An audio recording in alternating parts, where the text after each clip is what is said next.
জ্বলন্ত নিদৰ্শন হ'ল জুবিন গাৰ্গ।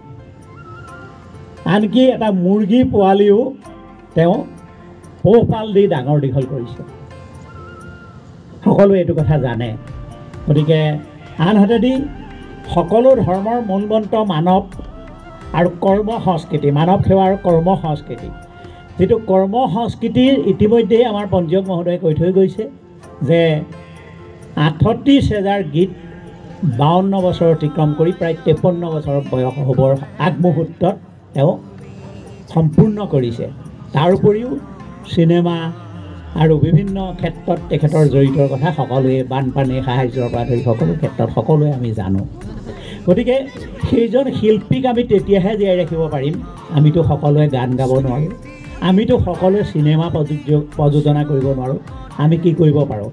নিজ নিজ কৰ্মক্ষেত্ৰত নিষ্ঠাৰে সততাৰে কৰ্তব্য পালন কৰি আমি তেওঁৰ কৰ্ম সংস্কৃতি আমাৰ জীয়াই ৰাখিব পাৰোঁ।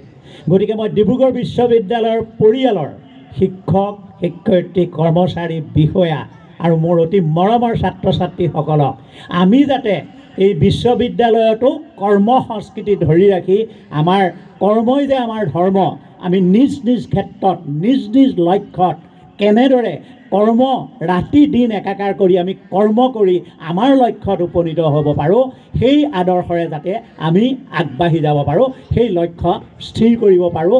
গতিকে সেই দিশেৰে আগবাঢ়ি যাবৰ কাৰণে মই সকলোকে আহ্বান জনালোঁ আৰু সেই আহ্বানত মই নিজকো অন্তৰ্ভুক্ত কৰি লৈছোঁ।